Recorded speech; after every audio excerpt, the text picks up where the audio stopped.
Jadi Indonesia ini perlu mental yang kuat kalau ingin melakukan perbaikan. Kenapa? Harus kuat menghadapi kaum nyinyir. Dan biarkan yang nyinyir selalu sakit hati selamanya. Assalamualaikum warahmatullahi wabarakatuh. Sampurasun. Yang saya hormati Forkopimda Provinsi Jawa Barat, hadir pada kesempatan pagi hari ini Wakil Ketua DPRD Provinsi Jawa Barat, Ketua Komisi 5 DPRD Provinsi Jawa Barat dan seluruh anggota, Kasdam 3 Siliwangi, Wakapolda Jabar, Wakajati Jabar, dan sahabat saya hadir juga, dan Kodiklat TNI. Saya ucapkan terima kasih, selamat datang. Sekretaris Daerah Provinsi Jawa Barat, para kepala perangkat organisasi perangkat daerah di lingkungan Pemda Provinsi Jawa Barat, pimpinan instansi vertikal yang saya hormati, yang memberikan supporting pada saya, Kaseto, pemerhati dan pelaku pendidikan anak-anak, dan yang paling berbahagia hari ini adalah orang tua.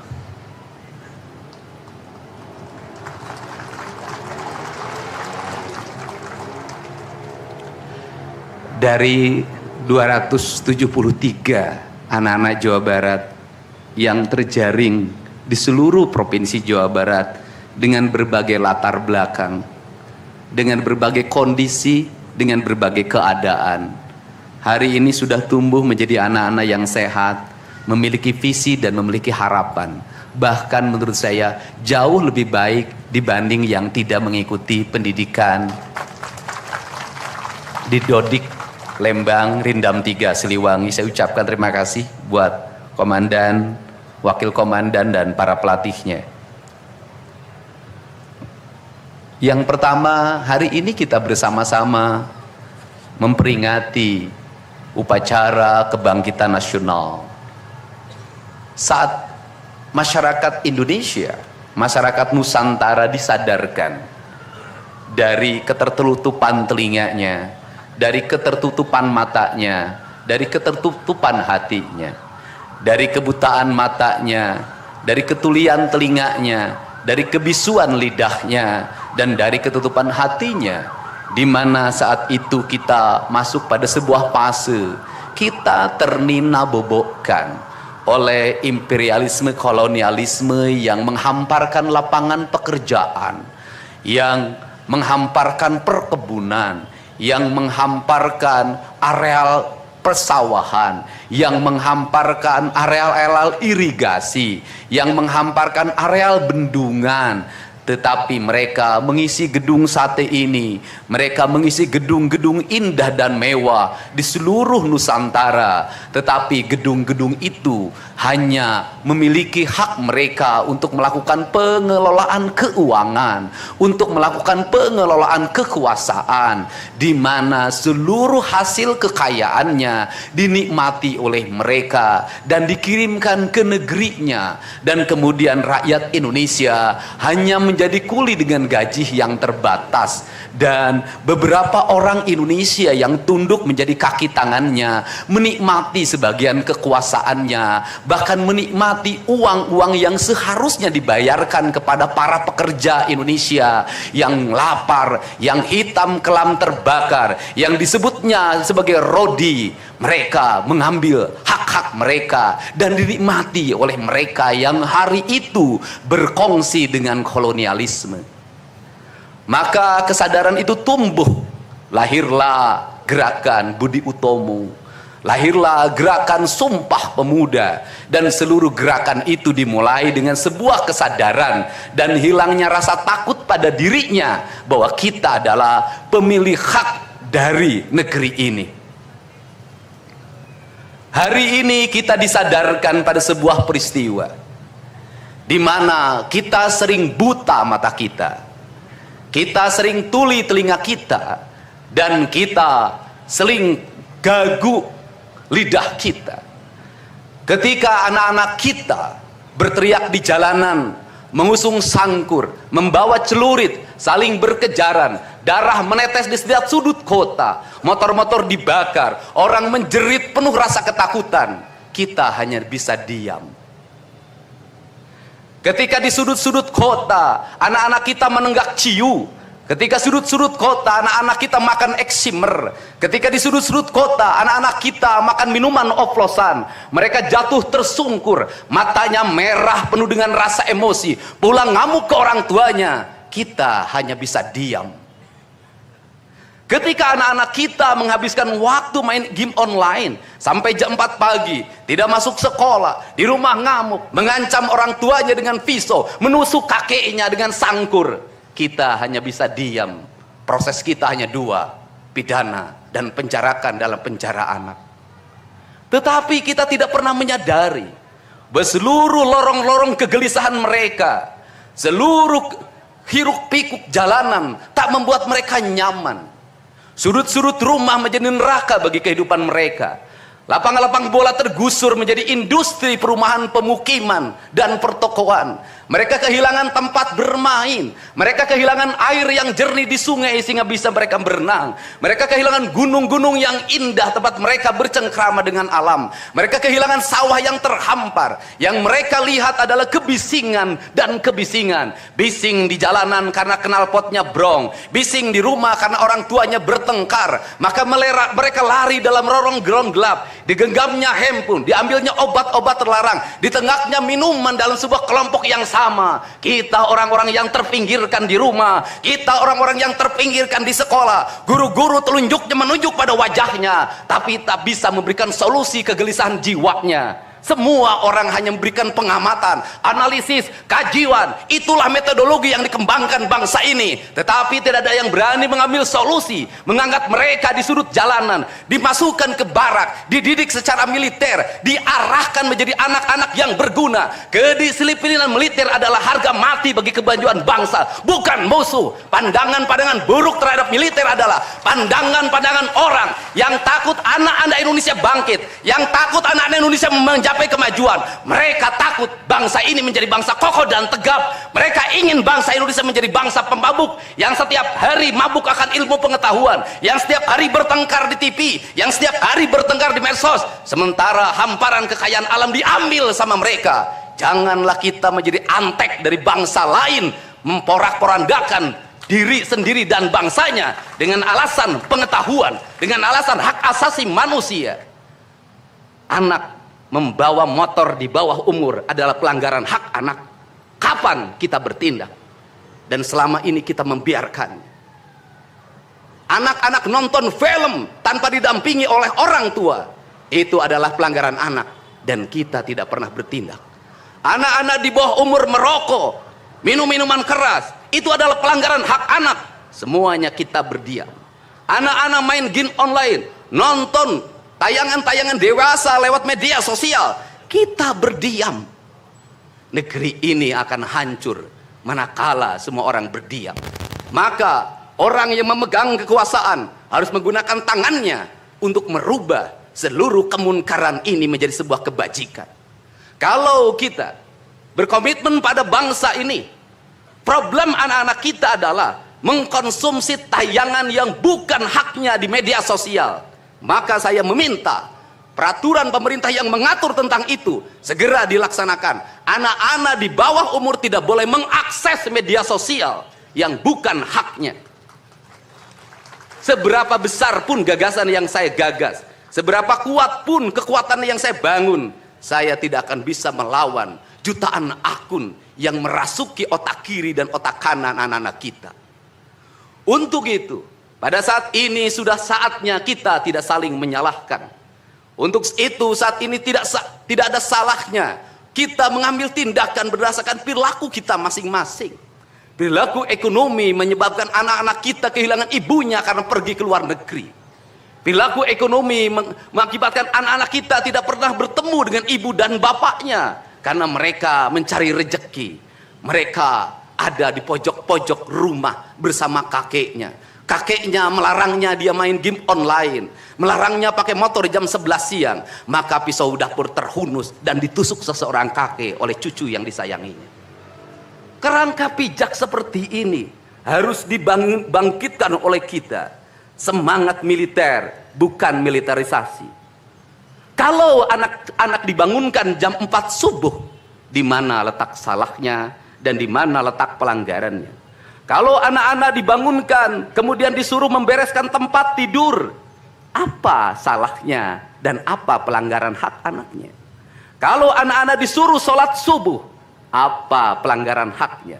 Kalau anak-anak mengikuti kuliah subuh, apa pelanggaran anaknya? Kalau anak-anak disuruh ngantri kemudian makan pagi, sarapan pagi dengan telur, dengan nasi, dengan pisang dan minum susu, di mana letak salahnya? Kalau anak-anak kemudian disuruh belajar, dan saat belajar duduknya bersikap, memandang ke arah gurunya, memandang mata gurunya, agar terjadi transformasi energi antara guru dengan muridnya, yang hari ini dihilangkan dengan digitalisasi, menghilangkan ruh spiritual konsepsi pendidikan kita, diganti dengan konsep pendidikan digital, yang tidak lagi melahirkan hubungan emosional guru dan murid. Akhirnya murid-murid tidak menghormati guru-gurunya, karena guru lupa mengekspresikan nilai-nilai spiritual dalam dirinya pada murid dalam ruangan yang hening, diganti dengan papan belajar digital. Di mana letak salahnya? Kalau anak-anak itu diajarkan makan siangnya tertib, berantri, berdoa sebelum makan, di mana letak salahnya? Kalau anak-anaknya sore hari diajarkan bola voli, sepak bola, latihan baris berbaris, di mana letak salahnya? Kalau sore hari anak-anak disuruh masuk ke masjid, mengikuti pengajian, di mana letak salahnya? Kalau setelah itu mereka makan malam, dan makan malam ditandai dengan berdoa, di mana letak salahnya? Kalau mereka jam 9 disuruh masuk barak, disuruh masuk ruang tidur, dan disuruh tidur, di mana letak salahnya? Justru hak-hak anak terdapat di barak pendidikan TNI, dan hak itu tidak mereka dapatkan di rumah-rumah. Di rumah-rumah anak-anak tidak bisa tidur malam. Mereka rata-rata tidurnya jam 4, jam 1 malam, jam 2 malam. Di rumah mereka tidak mendapat makanan yang bergizi karena serba fast food. Di rumah mereka tidak mendapatkan kasih sayang. Di jalanan mereka balapan. Mereka tidak mendapatkan ruang hidup tanpa gadget dalam setiap hari. Saya katakan, justru lingkungan kita hari ini, rumah, halaman rumah, kadang sekolah, kadang jalanan, bukan lagi tempat yang ramah untuk anak-anak Indonesia. Untuk itu apa kebijakan yang harus kita lakukan? Kebijakan yang harus kita lakukan adalah mindset pembangunan dirubah. Ekonomi bukan segalanya. Itu penting. Tetapi ekonomi tidak boleh membunuh ruang-ruang publik di mana orang mendapat ruang bercengkrama. Desain rumah harus dikembalikan pada desain yang membuat jendela, membuat ruang untuk ibu dan bapaknya berkumpul. Halaman rumah harus tersedia di setiap kampung, jangan dihabiskan untuk bangunan, karena anak-anak ingin bermain di halaman. Lapangan bola di setiap desa harus ada. Karena apa? Karena mereka terus berinteraksi olahraga. Sungai-sungai harus dijernihkan, karena anak-anak orang miskin tidak bisa berenang di kolam renang yang berbayar. Mereka harus berenang di sungai-sungai yang jernih. Gunung-gunung harus dihijaukan, karena anak kita perlu hiking dan traveling dalam setiap waktu. Anak-anak kita perlu berinteraksi dengan semesta. Lampu-lampu kadang sebulan sekali harus dimatikan, agar anak kita bisa menatap langit, melihat bulan dan bintang, bahwa dia adalah bagian dari cakrawala yang indah. Negeri ini sudah sesak dengan uang di kepalanya, yang akhirnya apa? Pendidikan hanya menjadi ucapan dan tingkatan S1, S2 dan S3. Tapi pendidikan lupa ada nilai esensial yang harus dihidupkan dalam relung hati manusia. Pendidikan Indonesia adalah mewujudkan manusia Indonesia seutuhnya. Mewujudkan manusia Indonesia seutuhnya. Dalam falsafah Sunda disebutnya Pancawaluya. Cager, bager, bener, pinter, singer. Itulah falsafah pendidikan asasi. Maka falsafah pendidikan asasi dalam kaidah Sunda disebutnya, kalimatnya begini: Kawung mabur sarulukna sama kelengiten pandana, Ciamis tinggal paitna, Ciherang tinggal kiruhna, Resi lengiten ajina pandita ilang komara, Kaduruku hawa nafsuna, Bangkong di kongkorong kujang, Kacai mawacameti. Saya hanya falsafah ini. Apa itu bangkong di congkorong kujang? Kujang adalah senjata. Bagi orang Sunda adalah sebuah kehormatan diri. Kuujang. kujang. Tetapi kujang tidak bisa dikongkorongkan pada bangkong. Kalau bangkong dikongkorongkan oleh kujang, bangkong itu anak-anak di bawah umur. Kalau dia dikongkorongkan oleh kujang, kujang itu tak bermakna dan bangkong itu mati, tak mampu membawa kujang. Kacai mawaca meti, apa itu artinya? Orang pergi ke air untuk mensucikan diri, maka dia harus membebaskan diri dari berbagai apapun kepentingan. Dia ingin pasrah, dia ingin sumera, hirup ukur sasamperan, awak ukur sasampayan. Sariring dering dumadi sarengkak saparipola, la haula wala quwata illa billah. Maka dia tidak boleh membawa hawa nafsu. Ketika kita ingin memasuki abad ritual dan spiritualitas, maka tidak boleh ada kebencian, tidak boleh membawa senjata apapun, tidak boleh, maka kita berserah. Apa yang terjadi hari ini? Orang-orang yang setiap hari bicara tentang kesucian, lidahnya menyakiti orang lain, menusuk orang lain, membawa api peperangan pada saat orang menuju kesucian. Bahkan bisa jadi menghinakan orang lain itu dianggap bagian dari kesucian. Tidak ada anak nakal, tapi orang Sunda itu menyebutnya budak bangor. Budak bangor itu beda dengan nakal. Kenapa? Itu masa mereka menginjaki masa remaja menuju masa dewasa. Maka di hari kebangkitan nasional ini, pemerintah Provinsi Jawa Barat, sekolah yang hari ini berjalan, ada pendidikan karakter, ada bela negara. Saya akan meresmikan menjadi Sekolah Kebangsaan Jawa Barat Istimewa. Sekolah Kebangsaan Jawa Barat Istimewa nanti akan dipusatkan di Dodik, Lembang. Dan kalau ada lembaga pendidikan lainnya, kami juga akan menjadi kerjasama. Mereka yang bersekolah di situ bukan anak-anak yang tawuran, bukan anak-anak yang minum, bukan anak-anak korban dari ML, tetapi juga nanti anak-anak yang memiliki kemampuan akademik yang tinggi, anak-anak yang memiliki kemampuan pikiran yang tinggi. Dan seizin pimpinan DPRD Provinsi Jawa Barat, tahun ini kami akan memberikan beasiswa pada mahasiswa-mahasiswa yang kuliah di jurusan engineering, tetapi mereka harus mengikuti sekolah kebangsaan selama 1 bulan. Agar uang yang diberikan oleh Provinsi Jawa Barat melahirkan nasionalisme-nasionalisme baru yang bisa membawa bangsa ini ke arah kemajuan. Dan saya mengucapkan terima kasih pada kalian semua yang membuat diri saya hari ini setiap hari berpikir. Ingat, doa yang terpancar ada 2. Saya tidak menyebut doa. Rintihan hati, bisikan hati ada 2. Ada yang berharap ini berhasil, dan ada yang berharap ini gagal. Siapa yang berharap ini berhasil? Mereka adalah kaum-kaum nasionalis yang mencintai bangsa ini. Siapa yang berharap ini gagal? Para nyinyir dan para pembenci yang menjadikan politik sebagai tujuan hidupnya tanpa pernah bisa membedakan mana kepentingan politik dan mana kepentingan kebangsaan. Walaupun kebijakannya baik karena beda dengan politiknya, dia mengatakan buruk. Dan walaupun kebijakannya buruk karena sama dengan politiknya, dia katakan baik.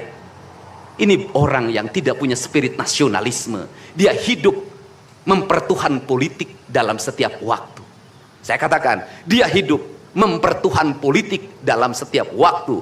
Meskipun lidahnya berkata bertuhan pada Allah, tetapi hatinya dalam setiap hari hasud dan menjadikan politik sebagai tujuan hidup. Dan barangkali bisa dilihat dari seluruh rakyat Jawa Barat, karena ini tertransformasi lewat media televisi dan media digital, yang menjadi petugas upacara hari ini bukan pasukan paskibraka yang biasa kita pakai, tapi mereka adalah peserta didik sekolah kebangsaan Dodik Lembang Rindam 3 Siliwangi. Waktunya tidak lama, hanya 18 hari, tapi bisa dibentuk. Pertanyaannya adalah, di sekolah mereka bisa dibentuk seperti ini? Kalau di sekolah tidak dibentuk hari ini, maka pertanyaannya adalah, berarti sistem pendidikan nasional harus dievaluasi. Dan kalau misalnya yang di Jakarta mau menyalahkan, kan disahkannya di Jakarta. Kan anggaran yang triliunan disahkan di Jakarta. Kenapa anggaran yang triliunan ini tidak terevaluasi dalam setiap tahun? Saya katakan, sistem pendidikan yang di dalamnya angka-angka yang hanya orientasinya materi dan kepuasan dalam outcome dalam sistem pengelolaan keuangan tidak akan melahirkan apapun kecuali tumpukan kertas, software dan hardware. Tetapi pendidikan yang lahir dari jiwa dan lahir dari cinta tanpa biaya yang besar, dia akan melahirkan anak-anak penuh dengan semangat kebangsaan dan punya spirit Pancawaluya. Itulah pentingnya hati. Itulah pentingnya rasa. Untuk itu hari ini ada antrian, ribuan orang yang ngantri ingin memasuki pendidikan di pendidikan sekolah kebangsaan. Dan kalian semua hari ini bisa bertemu dengan orang tuanya, bisa mendapat sertifikat dari kami, dan bisa pulang dulu. Nanti dalam 2 minggu sekali kami siapkan mobil di setiap kabupatennya untuk pergi ke Dodik lagi, mengikuti pematangan, bukan di Dodik nanti, di Badan Diklat ESDM Pemda Provinsi Jawa Barat, kalau nanti di Dodik diisi oleh siswa yang baru. Dan kami akan memantau perkembangan kalian dalam waktu 1 tahun, bukan 6 bulan. Dan saya sudah meminta kepada Dinas Kesbangpol, Dinas Pemuda Olahraga, di upacara peringatan 17 Agustus 1945 Pemda Provinsi Jawa Barat, seluruh pesertanya berasal dari siswa didik sekolah kebangsaan di Dodik Lembang. Kalian semua jadi petugas upacara Agustusan nanti. Jadi tidak usah repot lagi. Ternyata bisa. Dan hari ini bisa kalian bahagia. Saya ngasih bonus untuk petugas upacara dari Dodik ini 25 juta untuk dibawa pulang ke rumahnya masing-masing. Dapat uang saku, makannya enak, tidurnya nyenyak, berubah mental, bajunya bagus, pulang dapat bonus, gratis lagi. Dan tentunya buat petugas yang lain juga kita siapkan 25 juta. Nanti ditanya lagi, itu duit dari mana? Ladang ngonten. Saya selalu ditanya, Pak Didi duitnya dari mana ngonten? Habis itu dimasalahin lagi, gubernur konten. Lebih baik dari jadi gubernur konten, punya duit diberikan pada rakyat daripada gubernur malor. Bener nggak? Ya kan, daripada gubernur tidur, gubernur protokoler, gubernur ingin dihargai, gubernur menghabiskan anggaran jalan-jalan ke luar negeri, teu hayang teuing aing. Kang Dedi masuk gorong-gorong, ya sebentar lagi akan saya naik ke pesawat. Jadi Indonesia ini perlu mental yang kuat kalau ingin melakukan perbaikan. Kenapa? Harus kuat menghadapi kaum nyinyir. Dan biarkan yang nyinyir suruh sakit hati selamanya. Karena Jawa Barat akan terus mengalami peningkatan pembangunannya. Ini baru 3 bulan. 100 hari itu tanggal 30 Mei, 100 hari kepemimpinan saya. Belum 100 hari, sudah banyak orang yang kepanasan. Apalagi 5 tahun. Dan saya ucapkan terima kasih. Ini upacara yang spesial. Kita dihadiri oleh Korps Pasukan Khusus. Tepuk tangan semuanya. Ada Kopassus, ada Kostrad, ada Marinir, ada istilahnya apa sekarang, Kopasgat. Kemudian ada infanteri, ada cavalry. Kemudian ada pasukan angkatan laut, kemudian juga ada Brimob. Tepuk tangan semuanya, keren. Dan kalian semua, para peserta, ini yang keren-keren ini anak-anak kita ini. Anak-anak kita yang keren-keren ini, kamu tengok ke kanan, tengok kiri sambil minta sama Allah, besok kamu yang berseragam seperti mereka. Tepuk tangan kalian semuanya, semangat! Semangat! Semangat! Oke, yang terakhir ini buat biro umum. Ini harus dirubah, Pak. Pertama, ini tiang bendera menghalangi gedung sate. Benderanya nanti harus digeser ke sebelah sana. Dan nanti kalau upacara tidak menghadap ke sana, tapi dari sini menghadap ke sana. Agar panorama itunya tetap terlihat. Dan kalau di sana maka kebisingan kendaraan tidak akan terlalu mendominasi. Ini Feng Shui cara menata bangunan. Jadi saya dari tadi mandang gedung sate nggak bisa karena terpotong oleh tiang bendera. Dan nanti bagian protokoler itu masang podium nggak lurus ke tiangnya, agak mencong-mencong dikit. Maklum Pemda masih belum pakai rasa, masih pakai DPA. Yang penting di DPA-nya juga tidak melanggar. Nah ini saya ini orang estetik, dan di Pemda ini tidak pernah ada rapat untuk merumuskan ini. Cukup WA, Pak Sekda, Kesbangpol, Dinas Pendidikan, besok kita lakukan ini, anak-anak bajunya ini. Dan saya terima kasih buat PLT Dinas Pendidikan yang stresnya banyak, suaranya sampai hilang, saking takut. Luar biasa. Berdiri dong Kepala Dinas Pendidikan PLT. Di depan kamu pindah.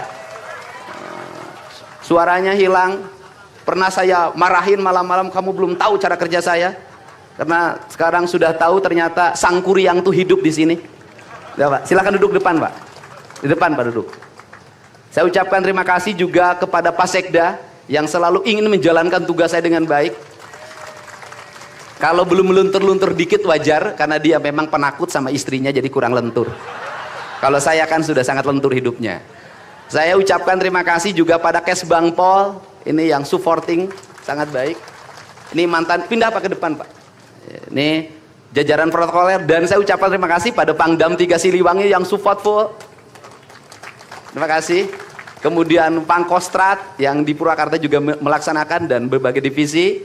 Kemudian Komandan Dodik Rindam. Terima kasih. Saya ucapkan terima kasih, badannya terima kasih. Saya ngasih bonus buat pelatihnya 50 juta. Saya ini urusan rasa, Bu. Orang tuanya itu jangan hanya bertepuk tangan. Mohon maaf, ada terpanggil dalam jiwanya. Anak-anak saya kok bisa hebat begini ya? Dari rumah itu bawa bakakan. Mohon maaf, ini cermin manusia-manusia Sunda yang punya welas asih, yang punya timbal balik. Anak saya dididik, bukan saya minta bakakak, bukan. Bukan saya minta opak, tumpeng, bukan. Penuh dengan welas asih, dengan cinta. Mudah-mudahan bakakak yang dibuat menjadi jalan bagi si Ujang menjadi orang hebat. Kenapa orang tua dulu melahirkan anak-anak hebat?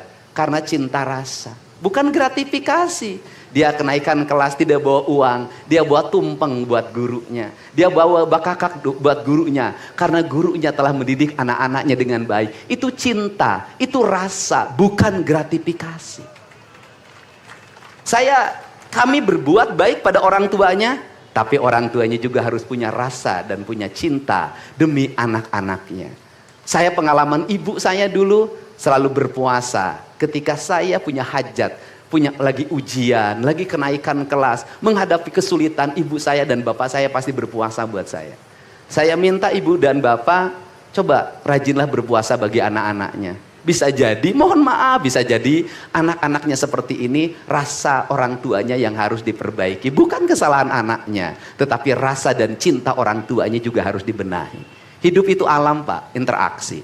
Buktinya sama tentara nurut, sama ibu nggak nurut, sama bapak nggak nurut. Nah ini, makanya untuk itu dari sekarang mari bangun cinta negeri ini, karena negeri ini adalah negeri Siliwangi, negeri Silih Asa, negeri Silih Asi, negeri Silih Asu, negeri Silih Pikanya. Bagi mereka yang tidak ngerti Siliwangi, tidak tahu makna Siliwangi, tidak pernah berkontemplasi dengan Siliwangi, jangan coba-coba Anda berbuat tidak baik terhadap tanah Siliwangi. Saya sampaikan itu, kaluhur tesirungan kahandap teu akaran. Ini saya ucapkan terima kasih seluruh pasukan. Saya ucapkan terima kasih buat Panglima TNI, Kepala Staf Angkatan Darat, Angkatan Laut, dan Angkatan Udara, Pangdam 3 Silo, dan seluruh jajaran. Semua terima kasih. Hari ini adalah hari bangkitnya kita. Hari ini adalah hari kemajuannya kita. Dan kita mulai seluruh perubahan ini dari tanah kita, tanah Sunda, tanah Siliwangi. Wallahu muwaffiq ila aqwamit thoriq. Assalamualaikum warahmatullahi wabarakatuh. Sampurasun.